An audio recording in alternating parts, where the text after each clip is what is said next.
On est arrivé donc au terme de cette importante rencontre. Et je salue quand même la pertinence des interventions. Monsieur le directeur de l'OCRTIS, félicitations pour cette belle présentation. Donc, messieurs les directeurs de la police judiciaire, de la police aux frontières, de la sécurité publique également, merci pour vos compléments d'information.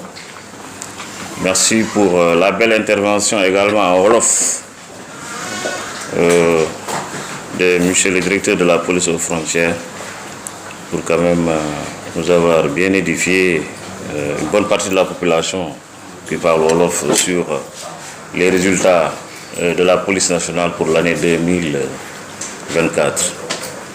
Vous vous rendrez compte que pour l'année 2024, la première remarque, c'est que les résultats vraiment sont satisfaisants, il faut le reconnaître. Je voudrais féliciter toutes les unités opérationnelles de lutte contre la délinquance et la criminalité, y compris police judiciaire, OCRTIS, sécurité publique, la police aux frontières également pour les importants résultats en matière de protection des frontières et de lutte contre la migration irrégulière, judiciaire, et toutes les autres directions, tous les autres services qui ne sont pas là. C'est un travail qui est global. Il y a les services administratifs. En parcourant le rapport, vous allez vous rendre compte que le travail de la police, c'est vraiment tout un volume. C'est un travail transversal. Vous allez, si vous parcourez les résultats en matière de police administrative, vous allez vous rendre compte que même les résultats en matière de police administrative parfois sont très costauds. Donc c'est des résultats importants, production des passeports, production des cartes nationales d'identité, production des licences de transport, etc., etc.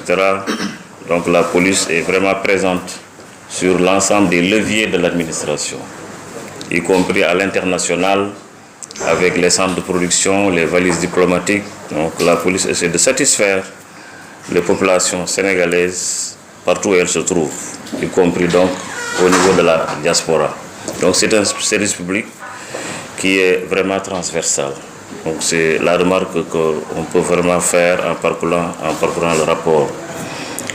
Et l'autre remarque, c'est également une belle présence, parce que vous vous rendez compte qu'il y a beaucoup d'opérations de sécurisation, de présence sur le terrain cette présence a été vraiment effective sur le terrain pour l'année 2024. Ça, quand même, il faut le reconnaître et il faut s'en féliciter. Féliciter l'ensemble des services opérationnels et même les services qui ne sont pas opérationnels, parce que chacun joue sa partition. Donc c'est un travail qui a été réalisé par toute une équipe, par l'ensemble des directions, par l'ensemble des services.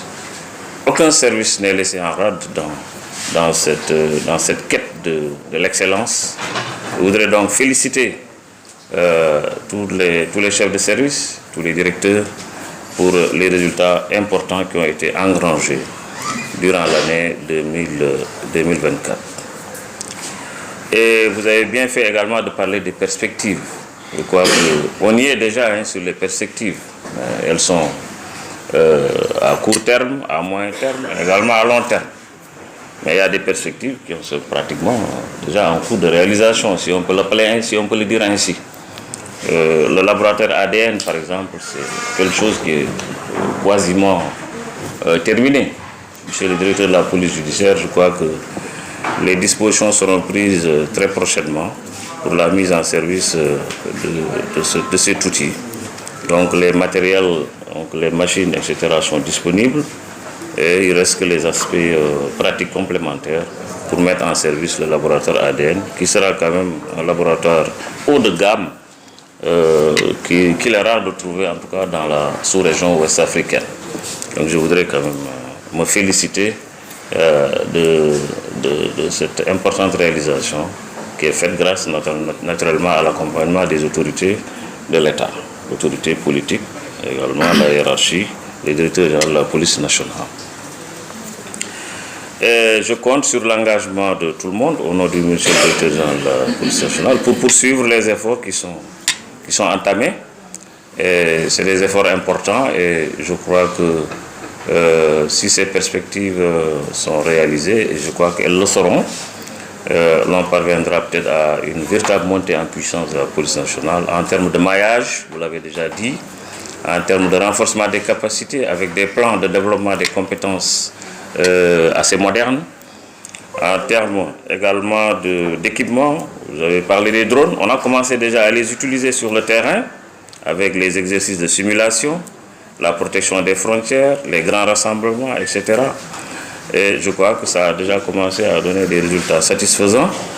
La digitalisation, cela va également dans le sens tracé par les hautes autorités, les grandes orientations qui ont été déjà données en matière de digitalisation. Je crois qu'on y est déjà, avec les amendes forfaitaires. Donc c'est déjà une réalité. L'on est en train de travailler sur les autres aspects également pour une généralisation du dispositif de modernisation de notre outil de travail. D'autres aspects, les aspects liés donc au schéma directeur, je crois que ça a été évoqué également par les collègues au cours des interventions. L'ensemble des actions de la police nationale vont être régies les années à venir, les 5 années à venir, par un document stratégique qu'on appelle le schéma directeur de la police nationale. Le schéma directeur avec des axes stratégiques assez importants sur le renforcement des capacités, la logistique, les équipements, les infrastructures, la digitalisation, la modernisation des équipements, la coopération internationale, les partenariats, etc., etc. Et ces axes stratégiques seront mis en œuvre grâce à des mécanismes de financement qui sont en cours d'étude avec les autorités, en tout cas compétentes de l'État. Et ce schéma directeur sera notre base de travail pour les 5 prochaines années. Et il est arrimé naturellement sur la vision 2050. Il est également arrimé sur le plan de développement sectoriel du ministère de l'Intérieur et de la Sécurité publique, déjà validé. Et l'on compte sur l'appui de tout le monde, y compris de tous les partenaires, pour la mise en œuvre rapide, en tout cas pas rapide, parce que sur 5 ans, en tout cas concrète et progressive de ce schéma directeur de la police nationale. Les résultats que nous voudrons obtenir dans l'immédiat, à court et moyen long terme, ne seront possibles que grâce à l'apport des populations. Ça, on l'a déjà dit lors des interventions, point n'est besoin de revenir sur cela. Mais notre rapport avec la population sera davantage renforcé. Donc ça fait partie également des enjeux, je veux dire des défis à relever.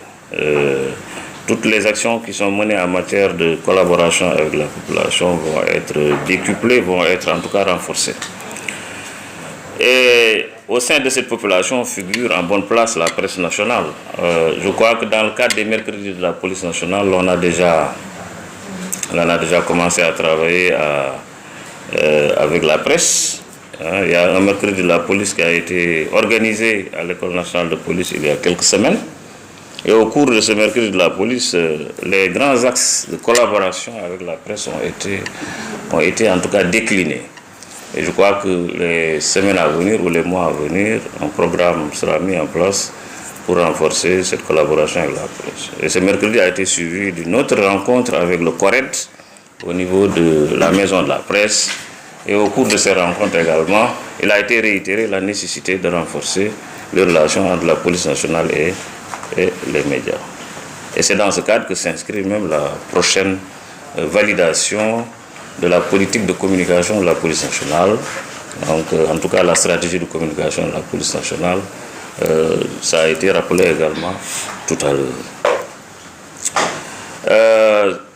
L'autre point sur lequel on devra, l'autre volet sur lequel on devra compter également pour réussir nos actions dans l'immédiat, à moyen et à long terme, conformément au schéma directeur, ce sera notre relation avec les autres forces de défense et de sécurité.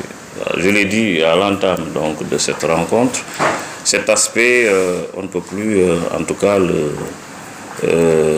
on est obligé de prendre en compte cet aspect, en tout cas de plus en plus, cette synergie d'action. C'est vrai qu'au niveau du Sénégal, cette synergie d'action existe déjà, avec des cadres de collaboration entre nos FDS, y compris les services de renseignement. Il y a ce qu'on appelle la communauté de renseignement que vous connaissez certainement. Mais par ailleurs également dans le cadre de ce qu'on appelle les patrouilles conjointes, l'échange de renseignements entre nos forces également, cela constitue également une réalité, y compris dans les zones les plus reculées du pays. Je crois que cette synergie d'action doit être davantage renforcée. Et avec la gendarmerie, je crois qu'on y travaille déjà dans le cadre de ce qu'on appelle un comité paritaire, en tout cas d'échange entre les deux institutions, les deux corporations. Et ce comité est chargé en tout cas de prévenir et de régler tous les problèmes susceptibles de se poser, en tout cas au niveau sur le terrain, dans le cadre de l'exercice de nos fonctions. Les patrouilles conjointes devront se faire, devront être renforcées, l'échange de renseignements, etc., etc. Donc je crois que cela nécessite quand même d'être renforcé. Et ça ne se limitera pas à la gendarmerie, l'administration pénitentiaire, la douane et les autres forces. Je crois que c'est déjà une réalité. On a ce qu'on appelle l'unité mixte de contrôle de conteneurs. On a la cellule 4 avec la douane, des aéroports. Je crois que ce sont ces genres de structures mixtes qu'il faut peut-être multiplier pour que les gens travaillent ensemble dans des questions d'intérêt commun. Parce que toutes les questions de sécurité, c'est des questions d'intérêt commun en réalité. Parce que c'est des questions qui visent la sécurité intérieure, qui visent la sécurité nationale. Donc, l'on a besoin de tout le monde. La population, les couches les plus reculées, les populations frontalières, les populations périphériques, la presse nationale, donc les médias en général, les partenaires et tout le monde pour quand même réussir aux côtés des autres forces de défense et de sécurité le pari qui est celui de maintenir la stabilité de notre pays, le pari qui est celui de maintenir l'intégrité de notre pays, le pari qui est celui de renforcer la sécurité intérieure, parce que la police est une force de sécurité intérieure, dont le rôle même parfois peut aller au-delà de sa sécurité intérieure. On dit qu'on est une force de sécurité intérieure, mais également on participe également à la paix et à la sécurité internationale, dans la mesure où l'on envoie des policiers individuels et l'on envoie également ce qu'on appelle l'IPO, en traduction littérale.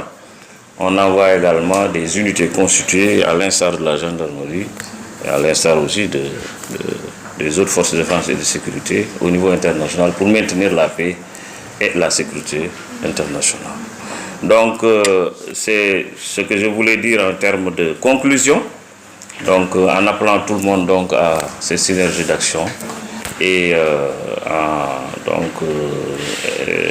aidant la police, en accompagnant la police dans ces réformes structurelles, dans ces réformes en termes de modernisation de ces équipements, de ces outils, digitalisation, renforcement des capacités, maillage territorial, etc., etc., pour quand même réussir ensemble avec les autres FDS le pari de la stabilisation, en fait, de la stabilité, de la préservation de la stabilité de notre pays dans un contexte sous-régional volatile, marqué par une instabilité, en tout cas que nous connaissons tous. Je vous remercie de votre attention.